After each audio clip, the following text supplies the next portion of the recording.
بسم اللہ الرحمن الرحیم۔ ناظرین السلام علیکم ورحمۃ اللہ وبرکاتہ۔ آج آپ کی خدمت میں ایک شرعی مسئلہ عرض کرنا ہے۔ عموماً سوال بھی کیا جاتا ہے کہ انسان جب نماز پڑھ رہا ہو اور اس نماز میں ضروری ہے پہلی 2 رکعتوں میں کہ سورہ الحمد کے بعد ایک اور سورہ مکمل تلاوت کی جائے، ایک اور مکمل سورہ پڑھی جائے، تو لوگ سوال کرتے ہیں کہ یہ جو الحمد کے بعد پہلی رکعت ہے، آیا اس پہلی رکعت میں سورہ ناس کو پڑھا جا سکتا ہے؟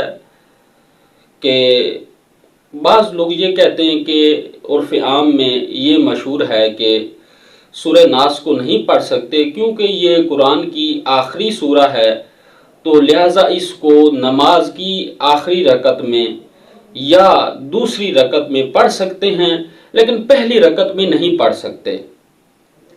تو اس کا اصل جواب یہ ہے کہ الحمد کے بعد آپ کوئی بھی سورہ قرآن کی ایک پوری پڑھ سکتے ہیں، چاہے وہ سورہ ناس ہو یا سورہ فلق ہو یا کوئی اور سورہ ہو، اس میں کوئی حرج نہیں۔ الحمد کے بعد دوسری سورہ میں سورہ ناس کو پہلی رکعت میں پڑھا جا سکتا ہے، اس میں کوئی اشکال نہیں اور اس کی نماز بھی درست ہے۔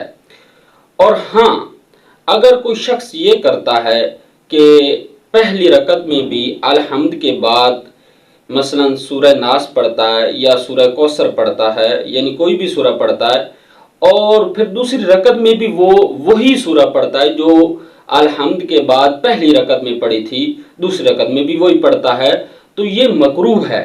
ہاں، اس میں بھی اگر سورہ اخلاص اگر وہ پہلی رکعت میں بھی پڑھتا ہے، دوسری رکعت میں بھی پڑھتا ہے، سورہ اخلاص، سورہ توحید، یہ مکروہ نہیں ہے۔